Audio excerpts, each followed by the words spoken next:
to Behind the Bloom. I'm Evan Meyer, the Executive Director at Theodore Payne Foundation. I really appreciate you all joining me on this Thursday evening to talk about California wildflowers. I'm going to apologize in advance. I'm kind of battling a cold right now, so my voice might be a little scratchy. I'm going to do my best to just get through this because there's a lot to talk about. This is a complicated subject. I'm really excited to have this dialogue with you all to share some of my opinions on the Superbloom, as well as some history and some science about these spectacular phenomena of mass wildflower blooms that occur here in California. This is definitely intended to be a conversation, so use the chat function amply and please converse and answer each other's questions. I'm not really going to be looking at the chat while I'm talking, so if you have a question for me, we will do a Q&A at the end. But if you have a question for me, just put that in the Q&A box and I'll take a look as we wrap up. My presentation is going to be about 45 minutes to 50 minutes or so, and then we'll just answer some questions and go from there. So thank you all for being here tonight. And let's see. Make sure my slides are working here. Okay, I'm going to open with a land acknowledgement. Theodore Payne Foundation acknowledges that it sits on the traditional village of Wikonga, the ancestral home of the Wikonvitam, who are now known as the Fernandino-Tataviam Band of Mission Indians. We acknowledge our neighbors, the Tongva, Chumash, Tataviam, Katanamuk, and Serrano, the original stewards of what is now Los Angeles County. And we are committed to uplifting names of these lands and the community members from the over 200 California First Nations who reside alongside us, and honor their traditional ecological knowledge. And we will be discussing that knowledge and how relevant it is to this conversation of wildflower blooms tonight. So thank you for being here if you're from the tribal community, and wherever you are in California or elsewhere, I hope that you will honor the Indigenous people whose land you are on. Okay, here's what's behind the bloom, seeds. Spoiler alert, we're just going to jump right into it, that this is what is behind the bloom. These are seeds of some of the most iconic California wildflowers that you'll see. You have the purple hours clover, Castellaea exerta, the chia, Salvia columbare, which is an important food source. We've got Schultzia californica, the California poppy, and Phacelia minor, the Canterbury bells. All of these are what collectively together create these exceptional wildflower displays that we see whenever we have a good rain year. And so far we've had a good rain year. So tonight we're really going to get to explore what that means and how we should think about that. And I was thinking before we started how it's kind of funny, the last time I did one of these presentations was during the drought less than a year ago. And very happy that the tide has turned, and now we're looking at lots of water over the season. And this is what happens when you get lots of water. You get these beautiful blooms that look maybe like this, wonderful displays of California poppy in this case. When you zoom in on those blooms, you get to see the individual beauty of the flowers. And this is really one of the true treasures of California, and one of the unique things about our ecosystem and the landscape that we live within. So tonight I want to really kind of cover a few key elements. First, what is a superbloom? Let's just try to define that and look at that. What can these events tell us about ecology, history, and humanity? And I don't use the word humanity lightly. I think, as you'll hopefully learn tonight, these wildflower blooms are basically inextricably linked with humanity, and they have been for thousands of years. And now the story has even accelerated more and more as we face ecological decline, climate change, habitat loss, and invasive species proliferation.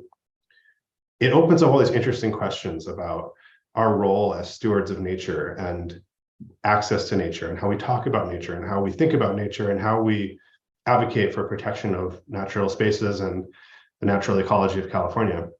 And that all leads into kind of a bigger overarching discussion of how can we protect these incredible events and what needs to be done, and whose responsibility is it to protect them.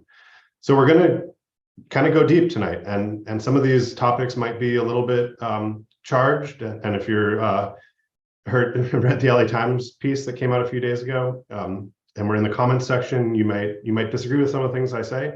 That's totally fine, and I encourage you to share your opinion. This is a dialogue, this is a conversation. I'm pretty sure that if you're here tonight, you're with me in having your main focus be protecting and encouraging these plants to grow and flourish for many generations to come. So with that, we're going to jump into the question of what is a superbloom. It's kind of one of those things like a tree. Like there's not really a specific definition of a tree. It's a large shrub, or where's the line between a large shrub and a small tree? Who knows? And a superbloom is kind of like that. So in trying to define it, I was just kind of curious, what other people said, and I'd never used an artificial intelligence system or like chat bot before, and so I was just kind of curious, and I used Chat GPT for the first time, and the first question I asked it was, what is a superbloom? And it actually gave me probably the most concise answer I've seen anywhere, so I'm going to just read it because it was eerily accurate. A superbloom is a rare event in which an unusually high number of wildflowers bloom in a specific region, creating a spectacular display of color and natural beauty. Superblooms usually occur in areas with arid or semi-arid climates, such as deserts, where periods of drought are followed by periods of heavy rain or snowmelt. The sudden abundance of water triggers the germination of dormant seeds, leading to a profusion of wildflowers that can cover entire hillsides or landscapes. Superblooms can attract large numbers of tourists and nature enthusiasts, and they also provide an important source of food and habitat for pollinators such as bees and butterflies. In recent years, there have been several notable superblooms in different parts of the world, including the California Desert in the United States, the Namib Desert in Africa, and the Atacama Desert in Chile. While superblooms are a beautiful and awe-inspiring natural phenomenon, they're delicate and can be easily damaged by human activity, so it's important to enjoy them responsibly and minimize our impact on these fragile ecosystems. That's like a really good definition from an AI to synthesize that from the internet, which is kind of creepy, but they kind of nailed it spot on. So hopefully the AI bots will be environmentalists. As the definition mentioned, this is not restricted to California, the superbloom type phenomenon. Here's a photo from the Atacama Desert in Chile showing a superbloom type event. Here's a photo that I took last fall, or I should say last Southern Hemisphere spring in South Africa. I was lucky to be there, and this looks pretty similar to a lot of the superbloom events in California. The one kind of interesting thing to note on this one is that this scene in Namaqualand in the Western Cape of South Africa, you're seeing all these daisies colonizing this kind of degraded landscape. So this is actually a sign of an unhealthy ecology. It's beautiful, and the plant there is native, but it's sort of a weedy native that has taken over an area that had been plowed and disturbed. So even though they can be beautiful and interesting, they don't necessarily, doesn't mean that every superbloom is of high ecological value, as we'll talk about in a minute. And here's another scene from Namaqualand on the left there, and then on the right, I have my friend Stuart Hall, Dr. Stuart Hall, a botanist from South Africa, who led me through South Africa looking at superblooms, and I in turn have led him through California looking at superblooms. So if you like this type of thing and you are interested in exploring plants around the world, I encourage you to make friends in places that have these beautiful botanical displays. And the South Africa-California connection has always been really interesting to me because there's so much similarity in the ecology of how the landscapes function. Even though the plants are completely different, things fill the same niche. But there's Stuart walking through Amsinkia Fiddleneck up in Three Rivers, California, which is one of my favorite places to look for wildflowers. And we're going to just jump through some different images of superblooms in California. So I mentioned there's no real hard definition of a superbloom. Here's a site in Tejon Ranch that I took some people to a few years ago, and I was like, look at all this, look at these poppies, look at these lupins, look at this popcorn flower, isn't this great? And they were like, yeah, that's cool, Evan, where's the superbloom? And it always, kind of strikes me that like, where does it become enough that people all of a sudden are like, it goes viral and people are like, oh my God, because this to me is the treasure trove of plant diversity, and it's just absolutely beautiful. I see some Dicolostoma in there as well from this image. But the thing that people really fixate on when they think superbloom in their mind is landscapes like this in the Carrizo Plain, where you just have this dense wall-to-wall coverage of flowers. Here's another shot. You have a couple different species integrating, and you start to get this sort of kaleidoscope effect of color. Excuse me. This was from 2019, which was a good rain year up there. And the whole landscape, you can see all the way out in the back, those hills are all yellow. So it really is a landscape of flowers that's as far as the eye can see. And it's pretty incredible. And then you get vistas like this, more in Three Rivers, where as you look up the hills, flowers kind of form like a layer on top of the vegetation. So that's what they look like from our vantage point, but they're such large and impressive events that you can actually see them from space. Here's a photo of a Superbloom, the year 2020, which wasn't considered like an amazing wildflower year, but there were some late rains and pretty decent blooms around Southern California, including in the Antelope Valley where this photo was taken. And you see all that yellow on the photo. Those are California poppies photographed from space. And when you zoom in on the image a little bit, you can see how dense that was. Millions and millions and millions of plants. It's pretty incredible that they can make themselves known to satellites orbiting the planet. And a lot of it has to do with the life cycle of annual species. An annual species is a plant that basically lasts through one growing season. The seed will germinate, plant will grow, it'll produce flowers, those flowers produce fruit, the fruit produce seeds, and the seeds fall, plant dies, and the seeds restore the seed bank. And so that's really the interesting trick of these super blooms and the places in the world where they do this, is that they're exploiting an adaptation to a variable climate. So the seeds look like this. This is the California goldfield seed, one of the iconic Superbloom California wildflowers. These seeds, in general, native annual seeds last for a really long time, and that's part of their strategy for coping with some years that are dry, some years that are wet. So when a year is dry, they just sit and they wait. When it's wet, they will germinate, and that's how you get these massive expanses. So one way to think about a Superbloom is that every time you go anywhere, it's a super, there's that event is set in the seed bank ready to go. And it's kind of cool to like go to a place like the Carrizo Plain in the summertime and it just is looking brown and like there's nothing there, knowing that everything that's needed for a massive future bloom is sitting there in the soil waiting to germinate.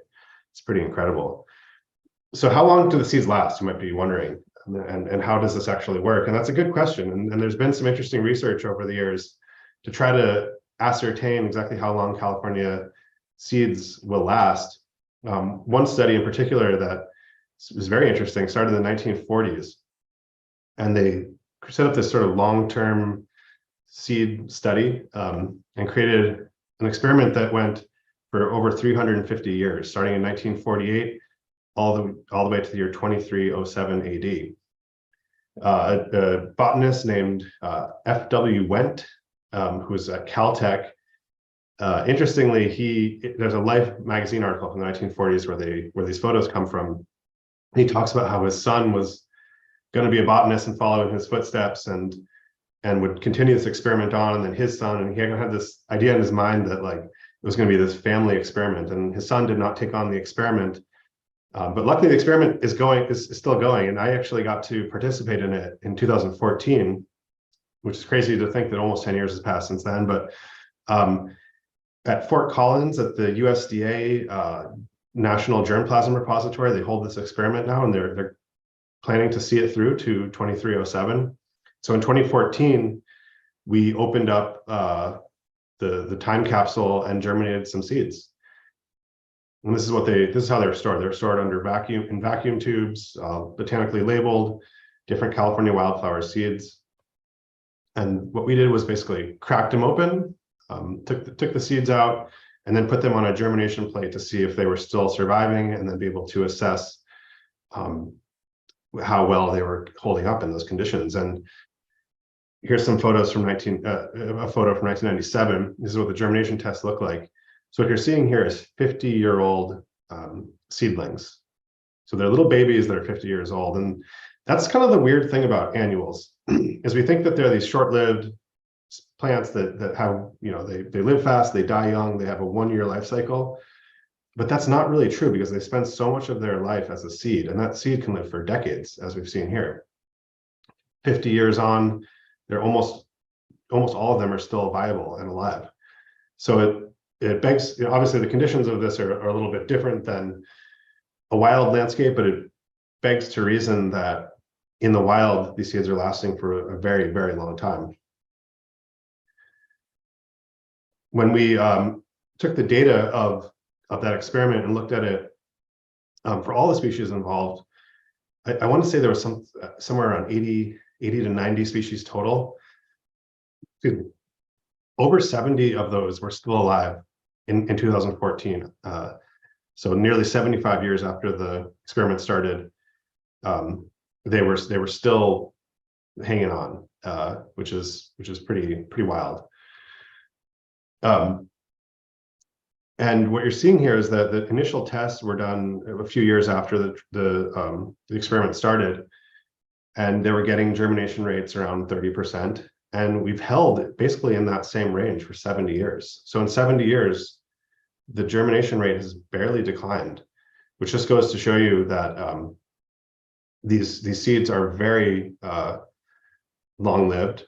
And the annual species, the short-lived annuals we talk about, are actually very long-lived in the beginning of their life as seed. And that's a huge adaptation to the superbloom.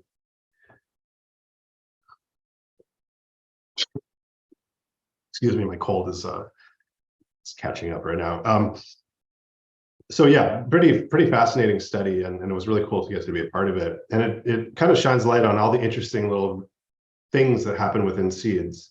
And how the life of a seed has this really interesting ecological perspective, because when the seed decides to germinate or not is very, very useful to the way that it can survive or cope with different environmental conditions. And I want to give another little example of that.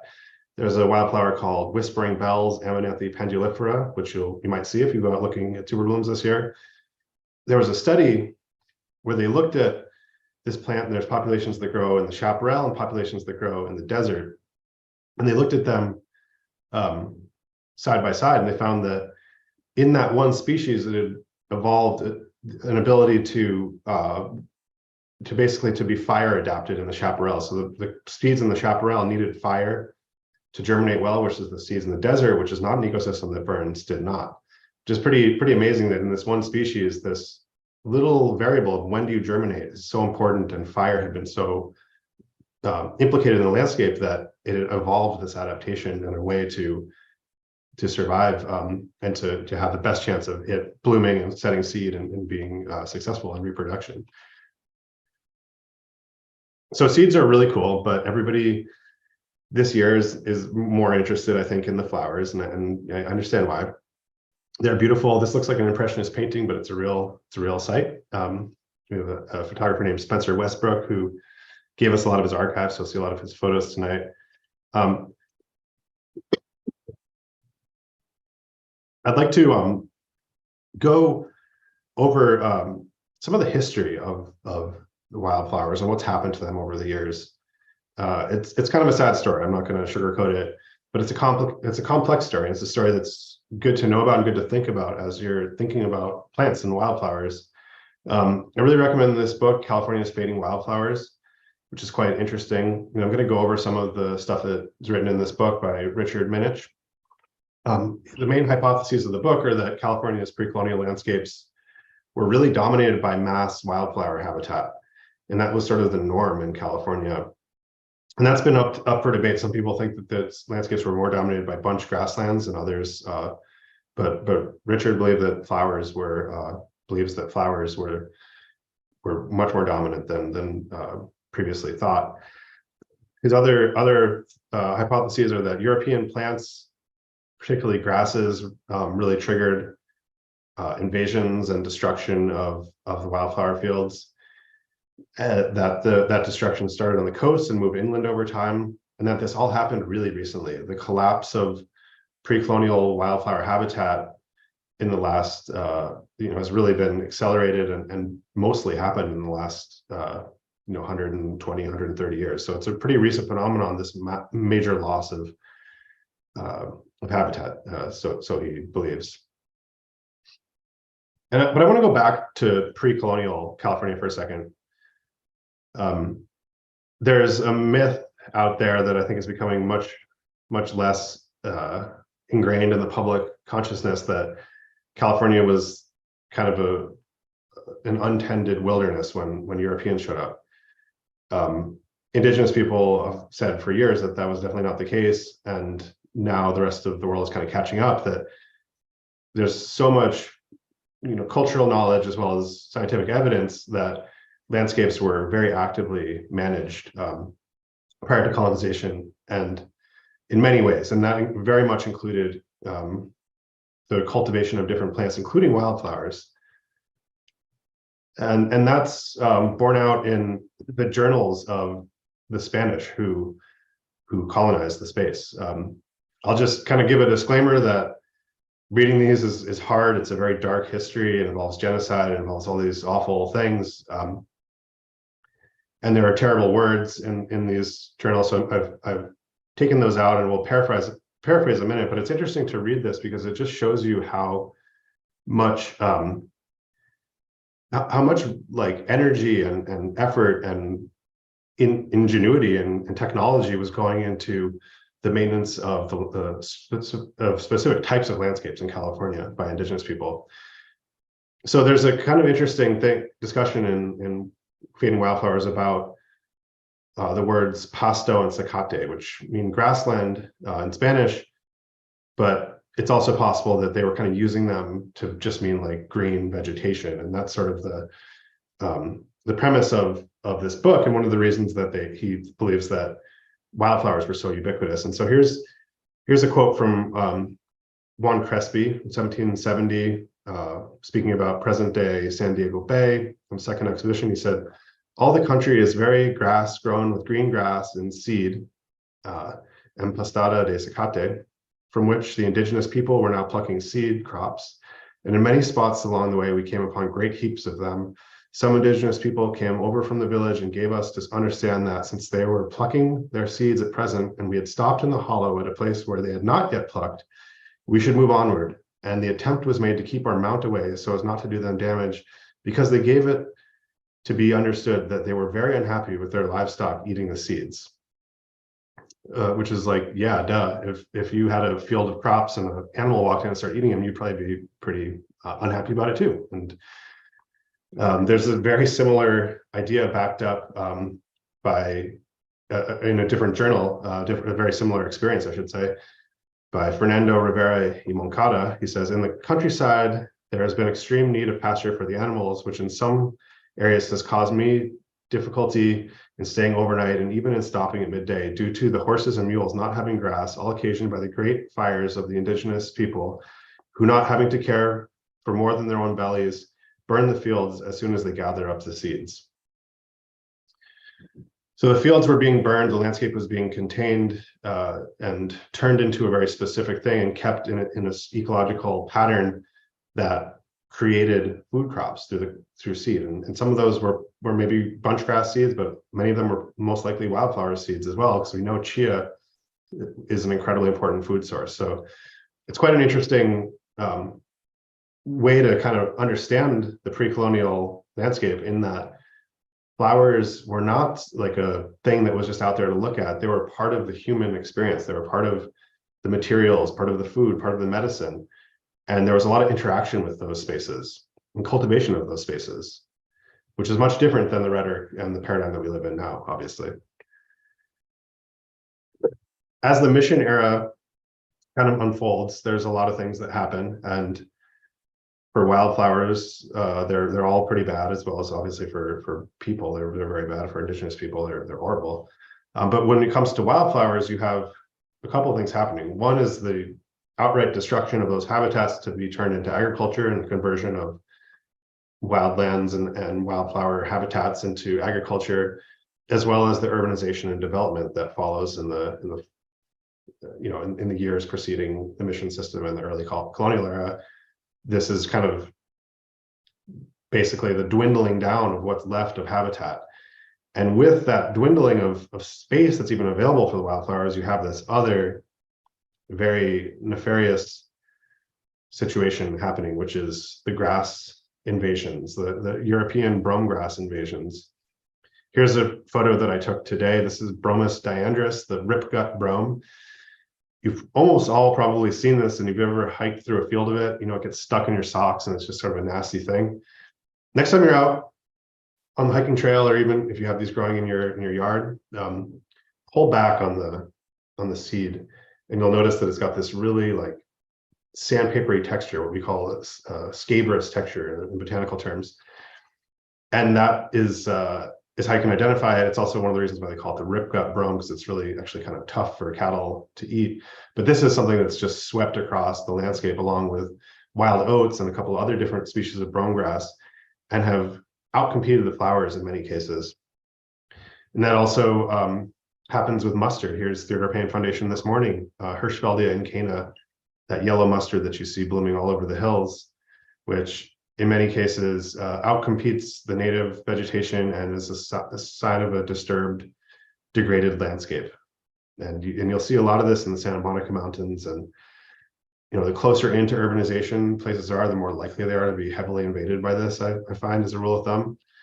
But those two simultaneous things happening, the loss of habitat and then the encroachment of invasive species on those smaller and smaller fragments of habitat, really defined the colonial, defined everything in the era that we're in today. And that loss of habitat is still very much ongoing. It's still very much a battle to protect what remains of habitat from being developed. There was a massive development that was slated for the Antelope Valley and prime wildflower habitat that so far there's been a lot of people fighting this development, and it hasn't happened, but the threat is always there that these places can be just turned into housing or turned into agriculture. So what's left is special and it's unusual and needs to be protected very vigorously.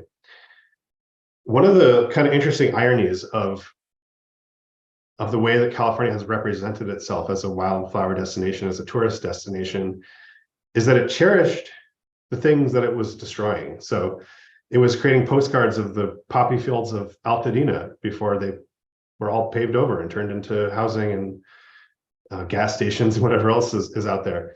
But again, these were so ubiquitous and they've just sort of gone away in front of our eyes. But they've always, you know, they've always been at least in the last several 150 years, this big kind of draw to California. So you had like California for the tourist, with poppies on it, and Southern Pacific, the Sunset route, you have poppies on both of those. And there's this kind of interesting connection of wildflowers and transportation. If you look through these historical records, because here you have them with the trains coming to California, and you know, take the train out and see the wildflowers. And then as we enter the automobile age, you have the same thing for automobiles. These are wildflower brochures that were passed out at Richfield gasoline stations. Richfield became Arco, and for like 10 years, or actually might have been more than 10 years, they were producing these every year. I have one right here, actually. These like kind of handy wildflower guides to go drive around and look at wildflowers. And the idea was that they would sell more gas if you drove further to find the wildflowers. So it's kind of an interesting and strange thing to think about. Can you imagine going to an Arco station today and getting like this really well put together, botanically accurate wildflower brochure? That would be kind of interesting. So that's kind of taking us through the history of the wildflower appreciation in Southern California. And I'm obviously moving quickly and glossing over a lot, but it brings us to this new phenomenon that we're facing today, which is social media, and the way that plays out in this long kind of historical trajectory of appreciation of wildflowers. Going to see the hashtag Superbloom and get your selfie. And you can see here on Instagram, there's almost 260,000 posts about the hashtag Superbloom. This can be very destructive. We're going to get into that. But before we really start to talk about it, I do want to just give my first disclaimer of the night, because it's important that everyone realizes that no matter what I say, as we get into this conversation, I'm always advocating for a very light touch when it comes to nature and the human interaction with nature, particularly when there's large crowds of people and large enthusiasm to see places. So there are some simple rules that can keep these things healthy for everyone and not kind of ruin it for everyone. And we need to follow them. They have not been followed well, but these rules really do need to be followed. So stay on trails. That's like the number one, stay on trails. If you don't stay on trails and you start to kill flowers by stepping on them, which will happen, they won't produce seed next year, and you'll be just making the next super bloom that much less likely, the next bloom that much harder to happen, because there'll be less seeds in the seed bank. Don't pick flowers. That's very obvious. Again, when you remove a flower, you're removing the seed. Remember, these are annual plants. So if you pluck a flower, you're taking the ability of that plant to reproduce away. Pack out all trash. I mean, that should be obvious, but just don't leave trash when you're out seeing wildflowers. I would highly recommend avoiding weekends and avoiding the really popular viral places. Few places tend to get the kind of highest hype every year, and those are not the best places to go if you don't want to get stuck in a traffic jam. So just don't do it, or if you can do it on a weekday, I would recommend that. Obeying all traffic laws, not parking on the median strips of highways. Things are all just like common sense, but super important. Being kind to locals and being kind to kind of everyone around, realizing these are shared public spaces, that people live near these places, and we have to be nice to them. We have to make them kind of want us to be able to come, especially for us city dwellers, to drive out to the rural communities and go see plants. It's really important to be kind and to support the economies in those places. So buy your coffee, at the local cafe, spend some dollars there and help the towns and give and be nice to the to the people that are out there. I think those are all things that we should just do to be good humans, but in this context, they're really important, because if we don't do it, there will be a lot more of the shutting down of wildflower places, which we're going to talk about in a second. And then one that's not talked about enough, I think, is just donating money and time. Donate money to local land conservancies, donate time to those land conservancies, donate money to organizations that help preserve wildflowers, donate to organizations that create, guided docent trips to these spaces. Just kind of support this effort and realize that it takes a lot to coordinate people, and resources are key to making that happen. Because if you don't coordinate people well, you get this.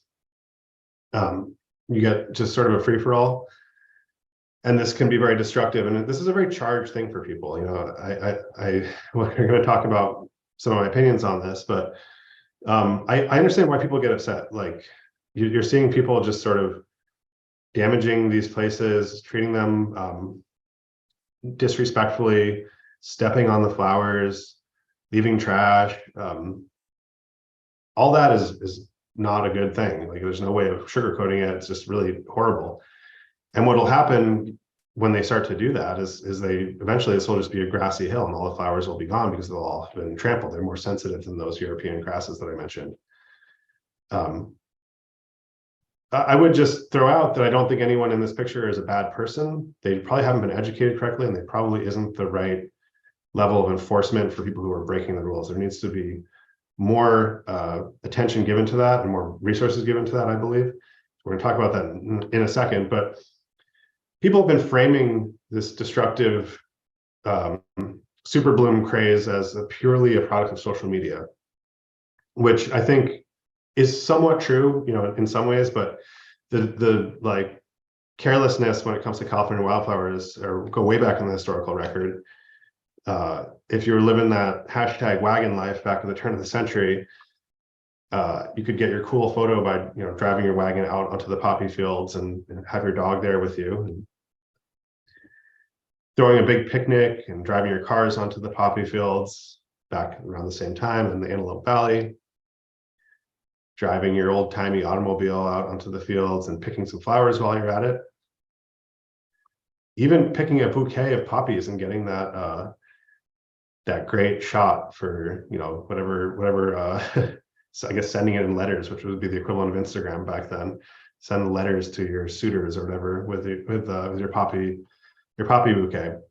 So it's not a new problem. I think it's a problem that's happened for a long time, and it's a lack of care, it's lack of respect, it's lack of connection to the natural world. But it's been heightened by this type of a scene, the influencers and the just kind of tromping around to get that perfect photo. And this is rightfully really annoying. I mean, this is awful. Like, I think this is this is not okay.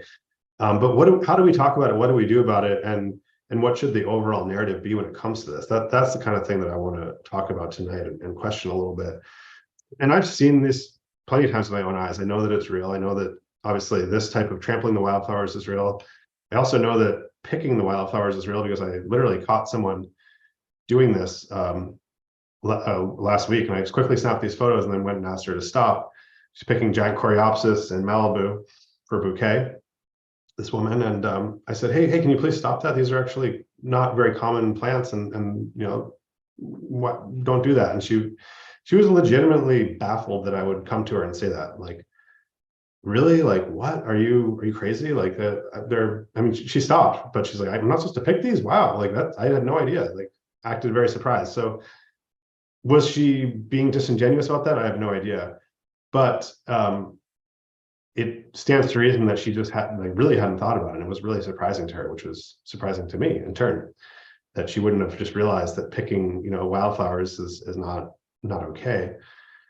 So these things are really bad, and they need to be controlled, they need to be managed.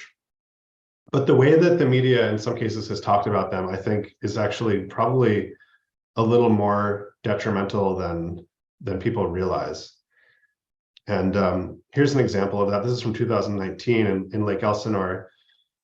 There's all these articles about the poppy apocalypse, or in this case, they call it the apocalypse of the Superbloom, because so many people descended upon the city that it just overloaded all the infrastructure of the city and the parking, and people got hurt, and there was skirmishes, and all kinds of issues happening, which is bad, and I totally don't think that's a good thing. The way it's framed, though, I do have an issue with. So I watched this news report in preparation for this talk, and the way the reporter signs off, she says, other parks in the region are just starting to see their flowers bloom, which means poppy mania is infectious and spreading. For now, there's no cure in sight. And you can say that she was just trying to be kind of jokey, but I think there's an element of reality there, that like people are viewing this viral attraction to wildflowers as this solely negative thing and this solely superficial thing, whereas I see it as, here is a growing interest and the largest interest we probably ever will see at any time of the year for our plants. And rather than talk about it as a disease that needs to be cured, we need to find out ways to control it and to harness it and to move it towards conservation outcomes. Fast forward to the same city a few years later, the mayor of Lake Elsinore, when she closed the entire area this season to anyone to protect the residents of the town and to just not deal with the kind of hassle of having a bunch of people show up. One of her quotes that kind of caught my attention was, "This weekend, I encourage you to focus on the Super Bowl and not the Super Bloom."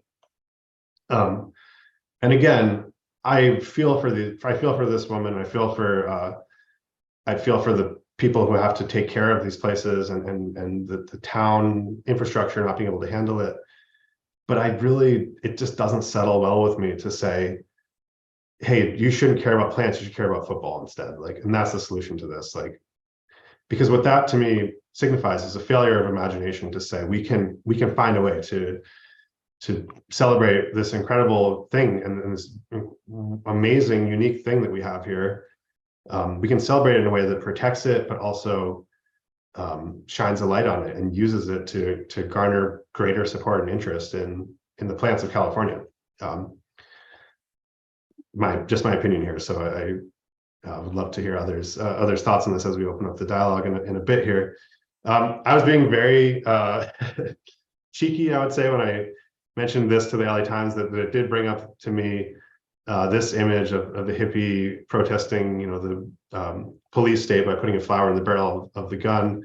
Some of you might have seen this photo before, but I was just thinking, wow, these armed troopers standing beside, basically saying, if you come and mess with our flower, come to our town and try to look at the flowers, we're going to shoot you. I thought that was a pretty interesting flip.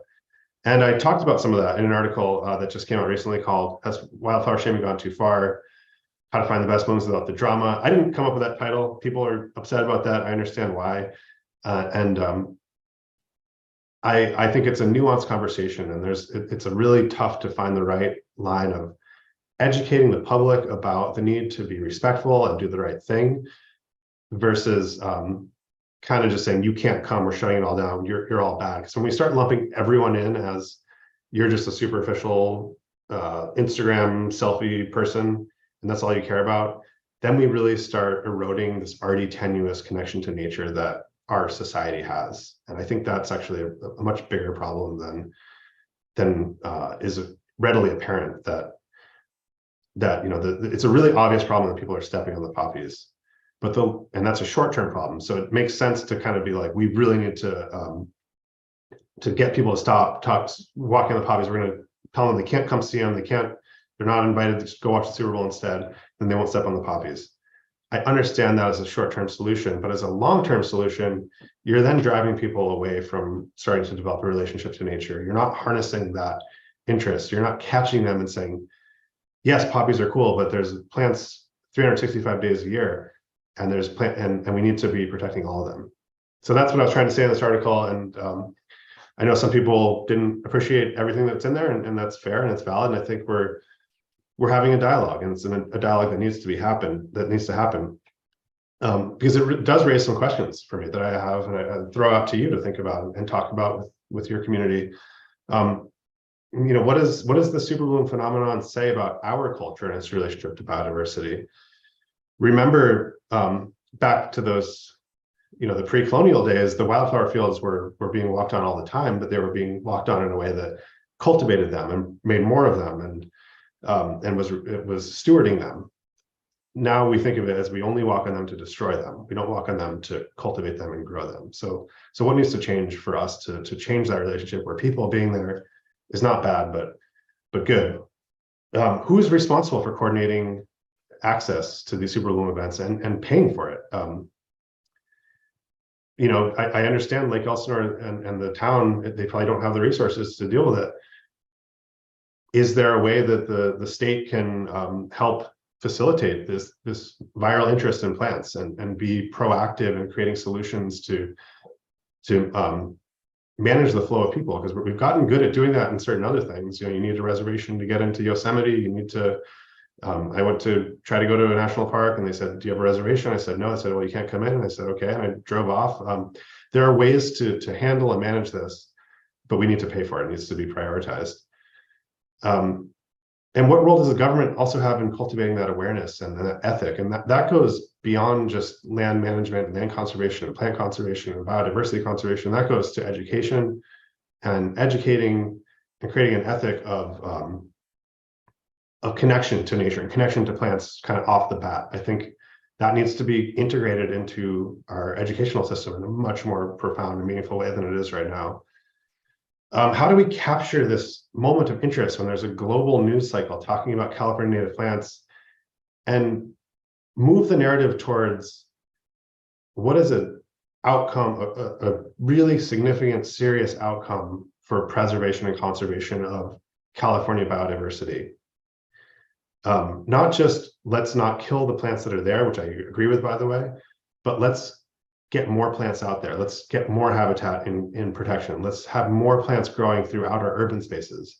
How do we flip the script on the media and flip the script on the public zeitgeist to be thinking big, thinking expansively, thinking about how can we fix all the damage that's happened since colonization started? I think about that a lot, and I really hope there's a way that can connect for people. And then the biggest obvious question is, why don't we do this more in our urban spaces? People love wildflowers. They love the Superbloom. And it's not hard to do. We can grow plants in urban spaces very easily, honestly. This is a really cool art project called Wildflowering LA. An artist named Fritz Haig did this, where he created wildflower meadows throughout Southern California and kind of urban landscapes. And our seed program manager, Jenny Arnold, actually selected all the seeds for these mixes. If you go on the website on the slide there, you can see all the images. It's really cool. It basically created Superblooms in the city. You would take your typical drab landscape, plant wildflower seeds, and here they are just starting to sprout. And he would get this, he would get, Superbloom. So it can totally be done. And it's such a highlight for people. They're willing to drive 4 hours to go see it. So let's figure out how to do it much more ubiquitously across the landscape, because it will then give people that connection to nature. It'll be really good for the habitat and the pollinators. It'll be good to connect us to the seasons. It'll be good for children to learn about where they're from and learn the history and the land management that predates Europeans and the entire colonial era. There's a lot to learn from doing this, and it's a beautiful thing to do, I think.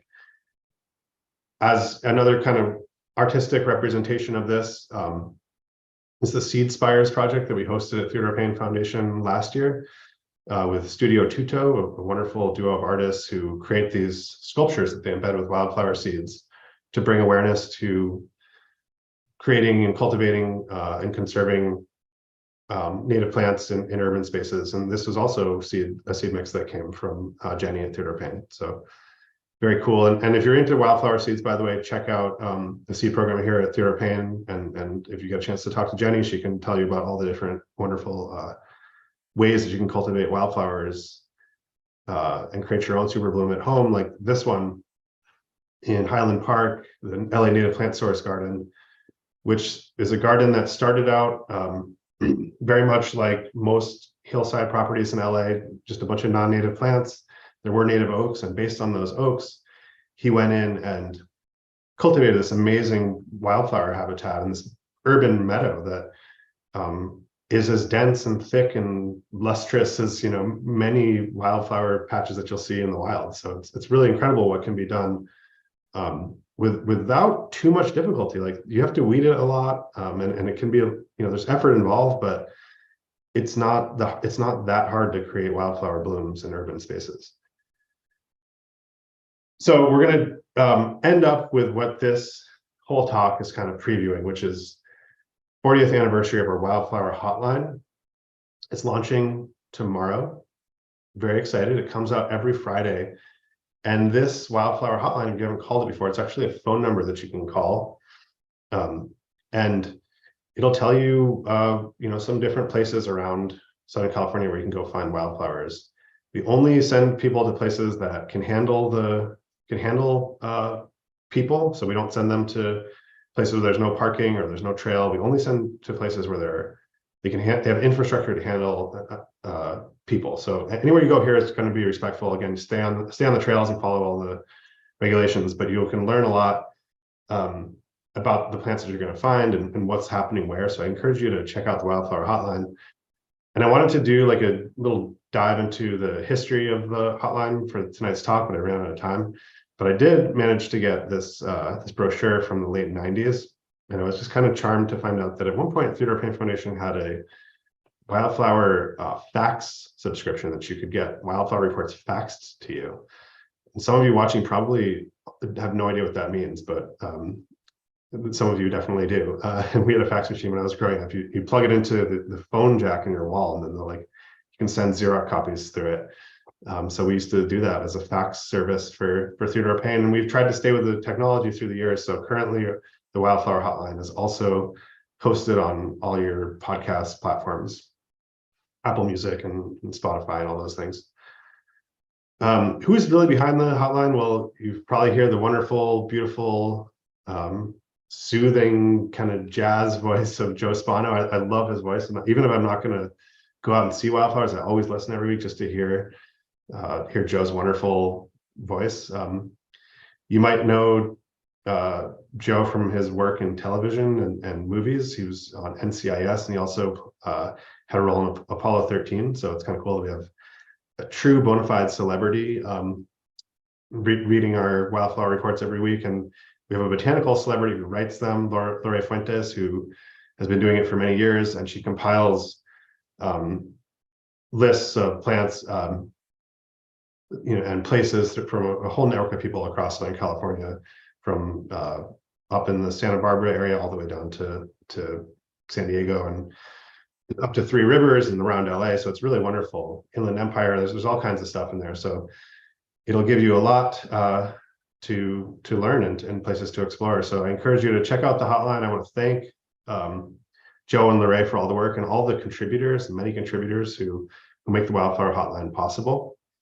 And as we wrap up, I have to say it one more time, because I am advocating that you go see wildflowers, but I'm not advocating that you hurt wildflowers when you do it. So follow all of these rules and tell all your friends. And when you see someone out there who's disobeying them, very politely ask them to follow the rules. And I think rather than come up to them, and this is what I was trying to get out in the article, and some people maybe don't see it that way. If you come up to them and say, you're bad, get out of there, and you yell at them, they're just going to blow you off and say, yeah, okay, whatever. Like this guy's a jerk. I don't care. I'm going to keep stepping on the flowers. But if you walk up to them and say, hey, just so you know, like those are really precious and rare. And is there any way you could just come to the path and I'll tell you more about these plants and do it in a friendly way and a welcoming way and hey, we're on the same team kind of way. And I think we can actually protect these better than the kind of being angry about it and trying to make people feel bad about it, because often they don't know. And for the people who really are just bad people and they just want to go out there and destroy nature, I meant to say this earlier, but I'll say it now.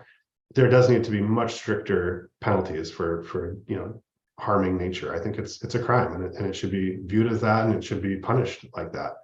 And I think if we start doing that and there's enough, there's enough penalty going into damaging the natural world, people will stop doing it. But that's going to require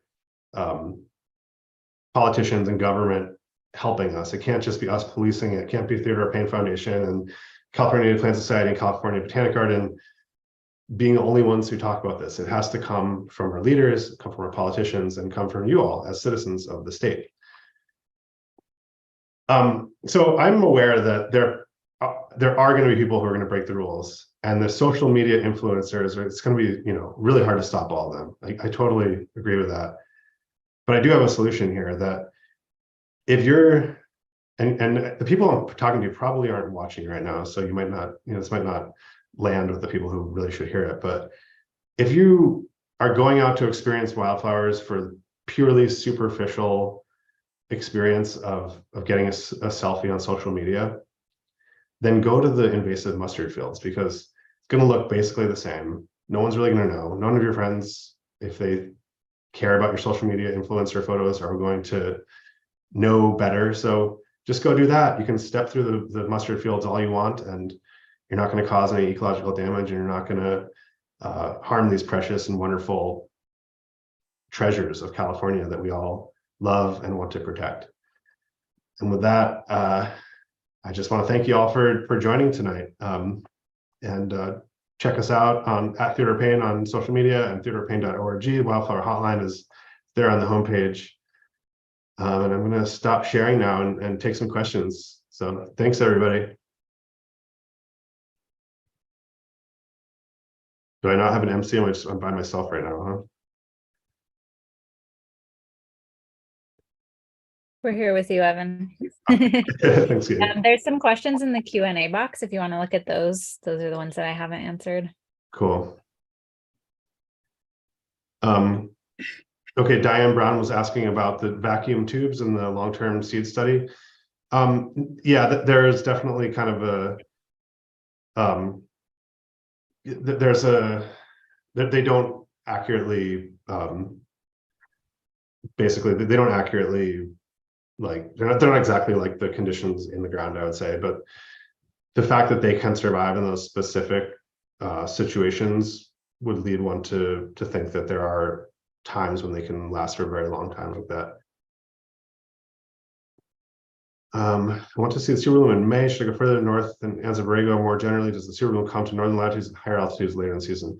Yes, it does. So by May, Anza-Borrego will probably be pretty much done. And I wouldn't recommend going there in May. You're going to want to be probably something a little higher elevation. So that's where I'd look at. And the cool thing about this year is it's been such late rains that kind of all bets are off. It could be a much later bloom than in previous years, but when you you know, the thing that's cool about California is you can kind of follow the bloom like up the mountains. So in August, there's going to be a great bloom at high elevations. Like there's going to be so much stuff happening this year. So yeah, I definitely would recommend doing that. But in May, you're probably going to be like mid elevations. The higher elevations of the Mojave Desert could be good then. Eastern Mojave Desert could be good. I'm not sure how much rain they got, but on the coastal side, I would think, yeah, like 4,000 to 5,000 feet should be pretty good in like the San Gabriel Mountains, for instance. Similar hotline for Central California, not that I'm aware of, but there certainly might be one. Contact for the guided wildflower tours. We have a series of those at Theodore Payne Foundation, so check those out on our education page.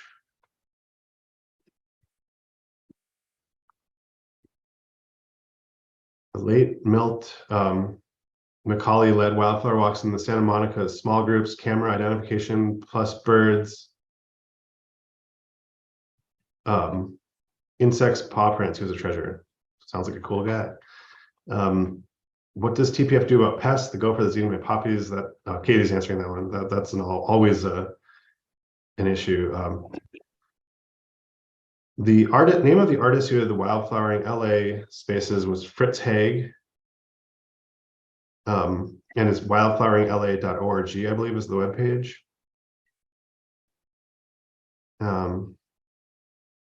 And thank you for those who are asking me to feel better. Yeah, I'm glad I made it through that because I was like trying not to cough the whole time I was talking there. But I really appreciate you all joining tonight. I'm gonna read some comments right now. But thank you all for. Thanks, everybody. Check those links that I put in the chat. We've got a lot of upcoming plant walks, classes to check out. There's going to be birding walks. And listen to the hotline. And buy seeds. And Evan will be leading a walk on March 24th at TPF. Come and sign up for that. It's going to be great. Yes, please. I'm looking forward to it. The recording is going up on YouTube right after this. Look at that. We ended in 1 hour exactly. That's yeah. Yeah, I just want to thank everybody. Go out and see wildflowers. Do it respectfully. Do it, but do it with your family. Do it with your friends, and spread the love. You know, it's an amazing thing. We should celebrate it. And I know I'm getting excited. I'm going out this weekend myself. So yeah, wow, it's going to be a good season. All right. Thanks, everybody. Good night. Wildflower power. All right. Good closing words.